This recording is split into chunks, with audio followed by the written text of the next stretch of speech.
ربي زدني علما زدني فقها زدني حكما أتبع قولك عملا يبني يجبر ذلك عثرة أمة. قل يا ربي زدني علما. اعوذ باللہ من الشیطان الرجیم. بسم اللہ الرحمن الرحیم. وبہ نستعین وہو خیر ناصر ومعین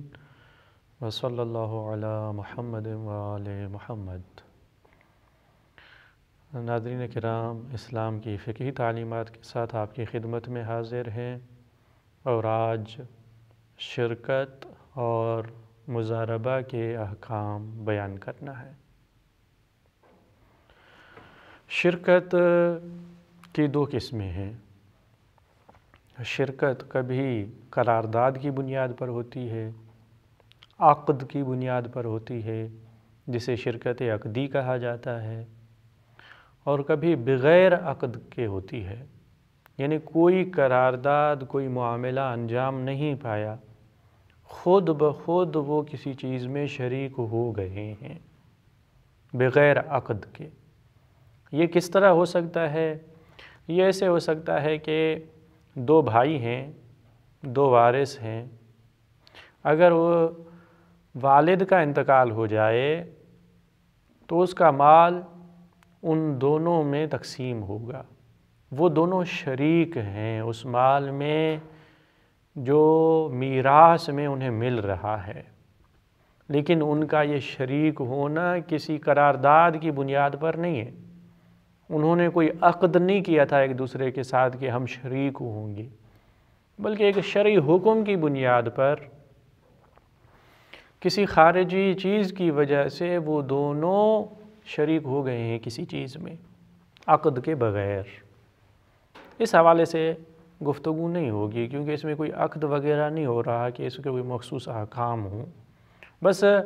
جس وجہ سے وہ شریک ہو رہے ہیں اس چیز کو دیکھا جائے گا. اگر میراث ہے تو میراث میں دیکھا جائے گا کہ کس کا کتنا حصہ ہے، اس کے مطابق اسے دے دیا جائے گا. لیکن اصل بحث شرکت کی وہاں پر ہے جہاں پہ قرارداد کی جائے. اگر دو یا دو سے زیادہ افراد مل کر بیٹھیں، قرارداد قبول کر لیں، مان لیں، یہ قرارداد کر لیں کہ ہم اپنا مشترک مال، یعنی تینوں میں سے ہر ایک ایک مخصوص رقم دے، پیسے دے. اب ہم تینوں مل کے اس پیسوں میں سے کوئی نہ کوئی کاروبار کر لیں گے، مشترکہ پیسوں سے کوئی معاملہ انجام دیں گے. مشترکہ پیسوں سے کسی معاملے کو انجام دینے کو شرکت کہا جاتا ہے. یہ ایک دوسرے کے شریک ہیں. یہ یاد رکھنا چاہیے کہ شرکت ہمیشہ مال میں ہوتی ہے، یعنی یہ دو یا چند افراد ایک دوسرے کے ساتھ یہ قرارداد کریں، میں بھی پیسے دے رہا ہوں، وہ بھی پیسے دے رہا ہے، ان مشترکہ پیسوں سے کوئی معاملہ انجام دیں گے. پیسوں کے علاوہ کسی دوسری چیز میں شرکت نہیں ہوتی. مثال کے طور پر دو افراد ہیں، وہ کوئی عمل انجام دے رہے ہیں. مثلا دونوں مزدور ہیں، کوئی مزدوری کر رہے ہیں، درزی ہیں، کپڑے سی رہے ہیں، یہ کوئی بھی عمل انجام دے رہے ہیں. وہ آپس میں یہ طے کریں کہ اس عمل کی جو اجرت ہوگی وہ ہم مل کے بانٹ لیں گے آپس میں. اسے شرکت نہیں کہتے. شرکت کی بنیاد پر یہ درست نہیں ہے. شرکت صرف اور صرف پیسوں میں ہو سکتی ہے، عمل میں نہیں ہو سکتی. البتہ یہ چاہیں تو مصالحت کر سکتے ہیں.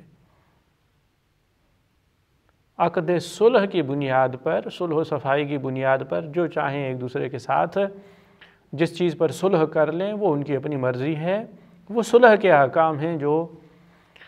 انشاءاللہ آگے چل کر آئیں گے. لیکن شرکت کی بنیاد پر یہ معاملہ درست نہیں ہے. عقد اور معاملہ کرتے وقت جو شرائط طے پائیں اگر ان دونوں نے یہ قرارداد پاس کی ہے کہ ان مشترکہ پیسوں سے دونوں مل کے معاملہ انجام دیں گے، تو وہ دونوں معاملہ انجام دیں گے، ان دونوں کو حق ہے کہ اس مشترکہ مال سے کوئی معاملہ انجام دیں۔ لیکن اگر یہ شرط کی گئی ہو کہ ان دونوں میں سے ایک معاملہ انجام دے گا، معین کیا گیا ہے کہ صرف میں یا صرف تم، جب معین کیا جائے تو صرف اور صرف اسی کو معاملے کا حق ہے جسے معین کیا گیا ہے، دوسرے کو حق نہیں پہنچتا کہ اس مشترکہ مال میں کسی بھی قسم کا تصرف کرے، کسی قسم کا معاملہ انجام دے۔ اس شرط کا لحاظ کرنا، اس شرط پر عمل کرنا لازم ہوگا ان دونوں کے لیے۔ اگر ایسا ہو کہ وہ دونوں عقد کرتے وقت معین نہ کریں کہ اس مشترکہ پیسوں سے معاملہ کون انجام دے گا، تو اس صورت میں ان میں سے کسی کو بھی یہ حق نہیں ہے کہ دوسرے کی اجازت کے بغیر اس مال سے کوئی معاملہ انجام دے، کیونکہ یہ مال ان دونوں کا مال ہے، صرف ایک کا بھی نہیں ہے، صرف دوسرے کا بھی نہیں ہے، دونوں کا ایک ساتھ ہے۔ تو اس میں اس وقت ہی تصرف کیا جا سکتا ہے جب دونوں راضی ہو جائیں، دونوں موافقت کر لیں، لہٰذا جب تک معین نہیں کیا جاتا اس وقت تک ان میں سے کوئی بھی اس مال سے معاملہ انجام نہیں دے سکتا۔ شرکت میں ہر شریک کو یہ حق حاصل ہے کہ وہ جب بھی چاہے اپنا مال الگ کر سکتا ہے، اگرچہ مدت معین ہو۔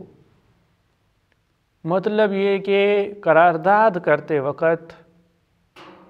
یہ طے پایا کہ 1 سال تک ہم شریک رہیں گے، اس سے کاروبار شروع کیا گیا، معاملہ انجام پایا، 1 سال سے پہلے ہی کوئی چاہتا ہے کہ اس شرکت کو ختم کرے، بھائی اب میں تمہارا شریک نہیں بننا چاہتا، نہیں رہنا چاہتا، اس صورت میں اسے حق ہے وہ اپنا مال الگ کر سکتا ہے۔ لیکن اگر اس کے مال الگ کرنے سے، جدا کرنے سے کسی کو نقصان ہو، معاملے میں نقصان ہو رہا ہے، ظاہر ہے کہ جہاں پہ پیسہ لگایا گیا ہے وہاں پہ شرائط ہو سکتی ہیں، موارد مختلف ہیں، معاملات مختلف قسم کے ہیں، ہو سکتا ہے کسی معاملے میں جب پیسہ لگایا گیا ہے تو اس میں ایک مدت تک وہ پیسہ وہیں رہے، اگر اس سے پہلے اس پیسے کو نکال دیا جائے تو نقصان ہوتا ہے، دوسروں کا نقصان ہوتا ہے۔ اس صورت میں جب دوسرے شریک کو نقصان ہو رہا ہو تو اسے پیسے واپس لینے کا حق نہیں ہے، لیکن اگر نقصان نہ ہو تو اگرچہ مدت معین کی گئی ہے کہ ہم 1 سال تک شریک رہیں گے، لیکن کوئی بھی جب بھی چاہے اس شرکت کو ختم کر کے الگ ہو سکتا ہے، اسے اس کا مال الگ کر کے دے دیا جائے گا۔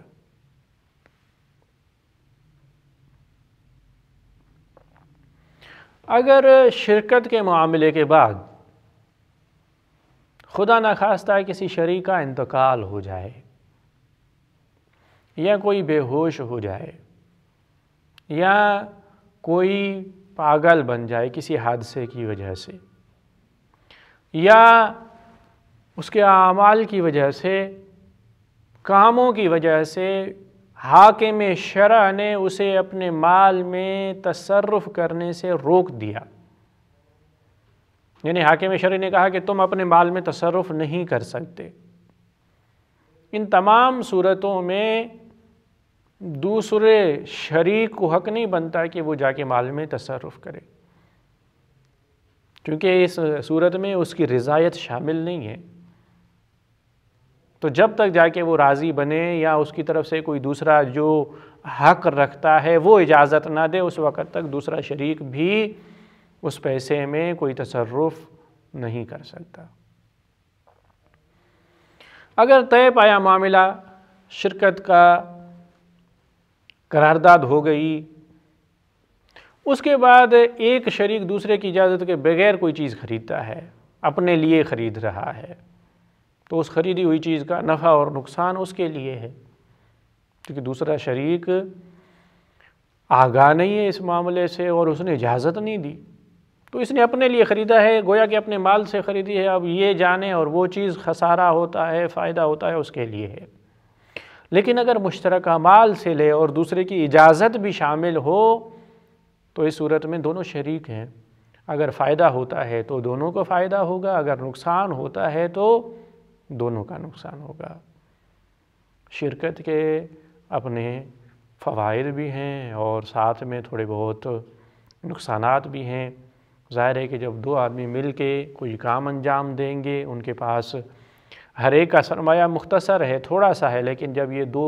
افراد مل جاتے ہیں ان کے پاس تھوڑا سرمایہ زیادہ ہو جاتا ہے اور دونوں مل کے کام کریں گے تو اس کا نتیجہ بھی اچھا نکلے گا۔ اس صورت میں شرکت اور شریک بن کر دو افراد مل کے کوئی کام انجام دیں، اسے وکلا درست مانتے ہیں، تو شریعت نے بھی اس کی اجازت دی ہے۔ اور بعض روایات میں یہ تاکید بھی کی گئی ہے کہ اگر ایسا شخص دیکھو جس کے رزق میں اللہ نے وسعت دی ہے، جس کو یہ رزق میں اللہ نے برکت دی ہے، تو اس کے ساتھ شریک بنو تاکہ اس کی برکت کا فائدہ تمہیں بھی پہنچے۔ اس بنیاد پر شریک ہونا کسی کے ساتھ کوئی قبح نہیں رکھتا، ایک معقول اور شرعی معاملہ ہے جس کی شریعت مقدسہ نے اجازت دی ہے، البتہ جب ان تمام شرائط کو مد نظر رکھا جائے۔ یہ مختصر طور پر تھے شرکت کے احکام۔ اس کے بعد معاملے کی ایک اور قسم ہے جسے مضاربہ کہا جاتا ہے۔ مضاربہ یہ ہے کہ ایک شخص کے پاس پیسہ ہے، ایک شخص کے پاس پیسہ ہے، دوسرے کے پاس پیسہ تو نہیں ہے لیکن اسے کاروبار کا یا تجارت کا تجربہ ہے، وہ تجارت کر سکتا ہے۔ دوسرے لفظوں میں ایک کے پاس سرمایہ ہے، وہ تجارت کرنا نہیں چاہتا، خود کام انجام نہیں دینا چاہتا۔ دوسرے شخص کے پاس تجربہ ہے، علم ہے، وہ تجارت کرنا چاہتا ہے، وہ فائدہ حاصل کر سکتا ہے، مگر اس کی مجبوری یہ ہے کہ اس کے پاس سرمایہ نہیں ہے، اس کے پاس پیسے نہیں ہیں کہ جس کی بنیاد پہ وہ تجارت کرے۔ اب یہ دونوں افراد ایک دوسرے کے محتاج ہیں۔ وہ چاہتا ہے کہ مجھے کوئی ایسا ملے کہ میرا جو پیسہ بیکار پڑا ہوا ہے، میرا جو پیسہ ایسے ہی پڑا ہوا ہے، اس میں کوئی فائدہ وغیرہ نہیں ہو رہا، اس سے اچھا ہے کہ میں کہیں اسے استعمال کروں، کسی جگہ پہ اسے انویسٹ کروں تاکہ یہ پیسہ بھی استعمال ہوتا رہے اور مجھے فائدہ بھی ملے۔ دوسرا یہ چاہتا ہے کہ میرے پاس تجربہ ہے، میں محنت کر سکتا ہوں، میں فائدہ حاصل کر سکتا ہوں، اگر مجھے کہیں سے پیسے مل جائیں تو میں خود بھی فائدہ اٹھا سکتا ہوں، جس کا پیسہ ہو اسے بھی فائدہ دے سکتا ہوں۔ اس صورت میں یہ دونوں آ کے ایک دوسرے سے مل جاتے ہیں اور قرارداد کرتے ہیں، معاملہ انجام دیتے ہیں کہ بھائی پیسہ میں دے دیتا ہوں، محنت تمہاری ہوگی، کام تم انجام دو، جاؤ کوئی معاملہ کرو، تجارت کرو، البتہ اس سے جو فائدہ حاصل ہو وہ ہم دونوں میں تقسیم ہوگا۔ اس قسم کے معاملے کو مضاربہ کہا جاتا ہے۔ ایک طرف سے پیسہ لگانے والا ہو، دوسری طرف سے کام کرنے والا ہو۔ جو کام کرنے والا ہے اسے عامل کہا جاتا ہے، کام کرنے والا، اور دوسرا جس نے پیسہ لگایا ہے وہ صاحب مال ہے۔ تو ایک طرف سے صاحب مال ہے، دوسری طرف سے عامل ہے، یہ مل کے اس قسم کا معاملہ انجام دیتے ہیں۔ یہ بھی ایک معقول اور منطقی قسم کا معاملہ ہے۔ تجارت کرنا ایک اچھی چیز ہے، پیسے کی گردش، پیسے کو معاشرے میں منتقل کرنا اور اسے استعمال کرنا ایک اچھی چیز ہے، اور تجارت کے ذریعے سے جو معاشرے کی خدمت ہو رہی ہے، لوگوں کی ضروریات پوری ہو رہی ہیں، ان کو زندگی کے وسائل میسر ہو رہے ہیں، یہ بھی ایک معقول چیز ہے جس پر فائدہ حاصل کیا جا سکتا ہے اور وہ فائدہ ان دونوں میں تقسیم ہوگا۔ اس معاملے کی کچھ شرائط ہیں، مضاربہ جو عقد انجام پا رہا ہے اس کی شرائط ہیں۔ البتہ شرائط میں سے کچھ ایسی شرائط ہیں جو صاحب مال کے لیے ہیں، اور کچھ ایسی شرائط ہیں جو عامل کے لیے ہیں، کچھ ایسی شرائط ہیں جو مال کے لیے ہیں، اور کچھ شرائطیں حاصل ہونے والے فائدے کے لیے ہیں۔ صاحب مال کے حوالے سے لازمی ہے کہ صاحب مال جو اپنا پیسہ خرچ کر رہا ہے، پیسہ لگا رہا ہے، یہ عاقل ہو، بالغ ہو، اختیار اور ارادہ رکھتا ہو۔ شریعت کی طرف سے حاکم شرع نے اسے اپنے مال میں تصرف کرنے سے نہ روکا ہو۔ ظاہر ہے کہ اگر عاقل نہ ہو اس کا معاملہ ہی درست نہیں ہے، بالغ نہ ہو اس کا معاملہ درست نہیں ہے۔ اگر اپنے اختیار، ارادے اور مرضی سے یہ معاملہ انجام نہیں دیتا، اسے مجبور کیا جاتا ہے تو مجبوری کی بنیاد پہ معاملہ درست نہیں ہے۔ اور اگر اسے حاکم شرع نے اپنے مال میں تصرف کرنے سے ممنوع قرار دیا ہے، منع کیا ہے تم تصرف نہیں کر سکتے، تو وہ اس معاملے میں کوئی معاملہ انجام نہیں دے سکتا، اگر دے تو وہ معاملہ درست نہیں ہے۔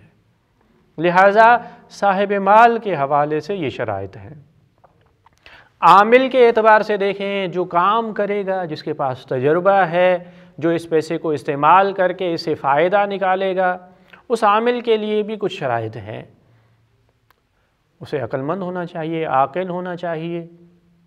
اسے بالغ ہونا چاہیے، اسے صاحب اختیار ہونا چاہیے، اور تجارت کا تجربہ اور مہارت ہونی چاہیے۔ وہ تجارت کر سکتا ہو، صلاحیت رکھتا ہو اس چیز کی، جو معاملہ انجام دے رہا ہے، جس کی وجہ سے صاحب مال اپنا مال اس کے حوالے کر رہا ہے، تو اسے یہ سوچنا چاہیے کہ یہ دوسروں کا مال ہے، میں جس مقصد کے لیے لے رہا ہوں وہ مقصد حاصل کر سکتا ہوں یا نہیں۔ تو اسے صاحب تجربہ ہونا چاہیے اور اس کے پاس یہ صلاحیت ہو کہ اس مال سے تجارت کر سکے۔ یہ عامل کے حوالے سے۔ ان دونوں کے درمیان جو مال ہے، صاحب مال اپنا مال دے رہا ہے، عامل اس پہ محنت کرے گا، اس مال کو بھی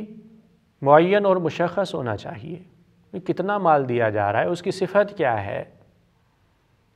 مشخص اور معین ہونا چاہیے۔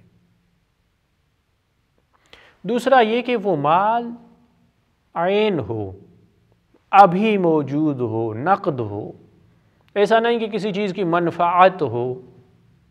ایسا نہیں ہے کہ کسی پر قرض ہو، ذمے پر ہو، دین ہو۔ دین پہ مضاربہ نہیں ہو سکتا۔ کسی چیز کی منفعت پر، کیونکہ منفعت تو موجود نہیں ہے ابھی، کسی چیز کی منفعت پر مضاربہ نہیں ہو سکتا۔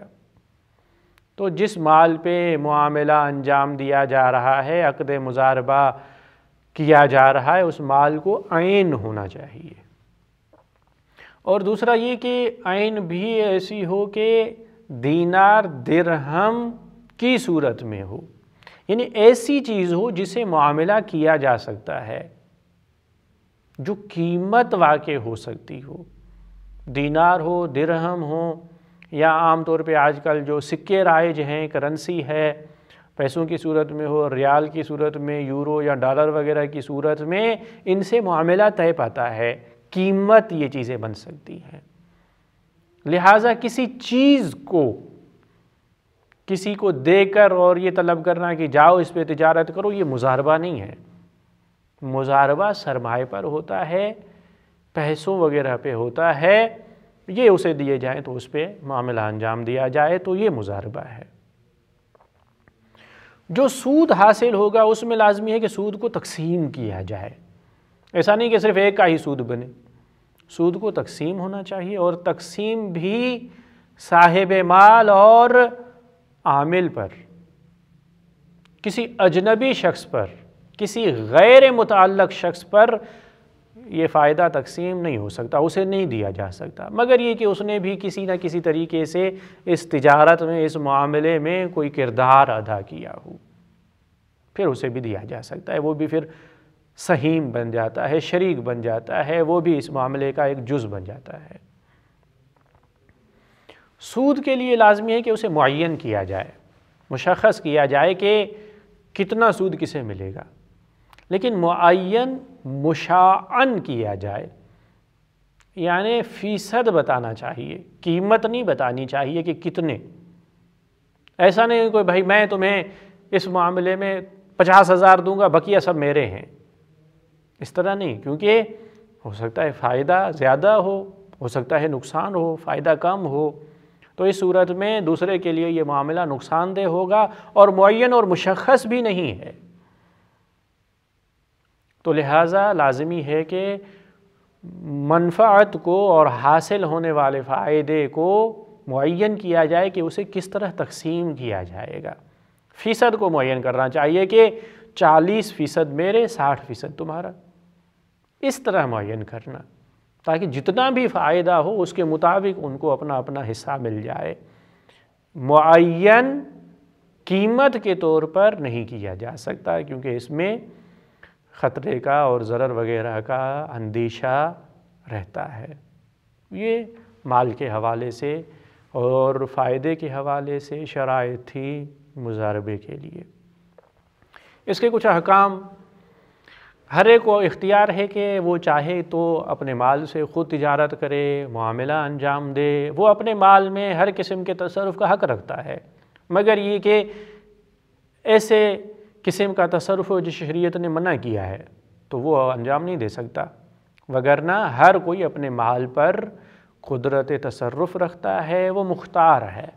لہٰذا جو بھی چاہتا ہے اپنا پیسہ عقد مضاربے کے طور پر دوسروں کے حوالے کرے، دوسرا اس پہ کام کرے اور اس سے فائدہ حاصل ہو، ایک معقول اور منطقی معاملہ ہے۔ ایسا ہو سکتا ہے کہ دو افراد، دو صاحب مال اپنے مال کو ایک ہی شخص کے حوالے کر دیں۔ دو فرد ہیں زید اور بکر، یہ دونوں چاہتے ہیں کہ کسی تیسرے شخص کو اپنا مال دیں، ایک ہی شخص کو، دونوں اسے جانتے ہیں کہ بڑا محنتی ہے، بڑا تجربے کار ہے، بڑا تجربہ رکھتا ہے، اس کے ہاتھ میں بڑی برکت ہے، یہ معاملہ انجام دے گا، مجھے فائدہ ہوگا، یہ بھی اپنے پیسے اس کے حوالے کرتا ہے، وہ بھی اپنے، یہ ہر ایک الگ الگ معاملہ ہے، اس کے ساتھ اس کے پیسوں کا معاملہ ہے، دوسرے کے ساتھ اس کے پیسوں کا معاملہ ہے، ہر ایک کے پیسوں سے حاصل ہونے والے فائدے کو بھی معین طور پہ تقسیم کرنا ہے، جس طرح قرارداد میں طے پایا ہے۔ اسی طرح جیسے دو افراد ایک شخص کو اپنا سرمایہ دے سکتے ہیں، یہ بھی ہو سکتا ہے کہ ایک فرد اپنے مال کو دو افراد کے حوالے کرے، یعنی صاحب مال ایک ہے لیکن اس پر معاملہ انجام دینے والے، اسے تجارت وغیرہ کرنے والے دو ہوں۔ صاحب مال کو یہ بھی حق ہے کہ جو فائدہ وہ ان دونوں کو دے، چاہے تو برابر فائدہ دے، چاہے تو کم اور زیادہ دے، اس کا مال ہے، قرارداد طے پا رہی ہے جس پر دونوں کا اتفاق ہو جائے۔ اسے یہ حق پہنچتا ہے کہ ان دونوں میں سے کہے کہ بھائی یہ جو تجارت ہوگی، مثلاً تم دو اس پہ تجارت انجام دو، معاملہ کرو، پیسے میرے ہیں، 30% میں لے لیتا ہوں، 30% تم لے لو، ایک عامل کو کہے، دوسرے کے لیے 40% رکھ دے، دوسرے کو زیادہ فائدہ دے سکتا ہے، اس کا مال ہے۔ اگر وہ دونوں اس بات پہ اتفاق کر لیتے ہیں تو اس میں کوئی مذائقہ نہیں ہے۔ اب جو ان دونوں میں فرق قرار دیا جا رہا ہے، ایک کو جو ہے 30%، دوسرے کو 40%، اس میں فرق نہیں کرتا کہ دونوں کا عمل ایک جتنا ہو، جتنی وہ محنت کر رہا ہے اتنی وہ بھی محنت کر رہا ہے، پھر بھی ان دونوں کو فائدہ مختلف دیا جا رہا ہے، یہ بھی درست ہے۔ یا یہ اختلاف اس وجہ سے ہو کہ ان دونوں میں سے ایک کا کام زیادہ ہے، ایک کو زیادہ محنت کرنی پڑ رہی ہے، زیادہ ٹائم دینا پڑ رہا ہے، زیادہ دوڑ دھوپ کرنی پڑ رہی ہے، تو اس بنیاد پہ اسے زیادہ دیا جا سکتا ہے۔ بہرحال یہ ایک معاملہ ہے جس میں ہر ایک کو اختیار ہے، اگر دو طرف کسی بات پہ راضی ہو جاتے ہیں تو اس میں کوئی مذائقہ وغیرہ نہیں ہے، البتہ وہ عمومی شرائط جو ہے معتبر ہیں ان کا لحاظ کرنا لازمی ہے جو ہم نے پہلے بیان کی ہے۔ اگر یہ عامل اس سرمایے سے کوئی کام کرتا ہے اور اس میں کوئی محنت اور کام اس طرح کا ہو کہ عام طور پہ دوسروں کو دیا جاتا ہے، مثلا کوئی ناپ اور تول کی بات ہے، عام طور پہ ناپ اور تول دوسروں کے حوالے کیے جاتے ہیں، کوئی مزدور آ کے اس طرح کے کام انجام دیتا ہے، اس کی اجرت وہ سرمایے سے لے سکتا ہے، اصل مال سے لے سکتا ہے، کیونکہ یہ ایک متعارف چیز ہے، معقول چیز ہے کہ یہ ناپ اور تول دوسرے انجام دیتے ہیں، آدمی خود جا کے تو گھنٹوں کھڑے ہو کے ناپ اور تول نہیں انجام دیتا، تو اس طریقے سے اس پہ جو خرچہ کیا جائے تو وہ اصل مال سے لیا جا سکتا ہے۔ لیکن اگر کوئی ایسا کام ہو جو عام طور پہ نہیں کیا جاتا، اس طرح کے کام کے لیے وہ اصل مال میں سے کوئی پیسہ نہیں لے سکتا۔ اسی طرح عامل کو یہ حق نہیں پہنچتا کہ اپنا خرچہ یا دوسرے افراد کا خرچہ اصل سرمایے سے لے، نہیں، حق نہیں پہنچتا، صرف ایک صورت میں کہ مالک نے، صاحب مال نے اسے اجازت دے دی ہو، یہ کہہ دیا ہو کہ تم چاہو تو اپنا خرچ اس میں سے لے لو، اس صورت میں وہ لے سکتا ہے، وگرنہ بغیر اجازت کے، کیونکہ وہ معاملے کی بات ہوئی ہے تو وہ معاملہ اس نے انجام دینا ہے، اس سے جو سود حاصل ہوگا اسے تقسیم ہونا ہے، لیکن خرچے والی بات وہ قرارداد سے باہر ہے، جب باہر ہے تو خرچہ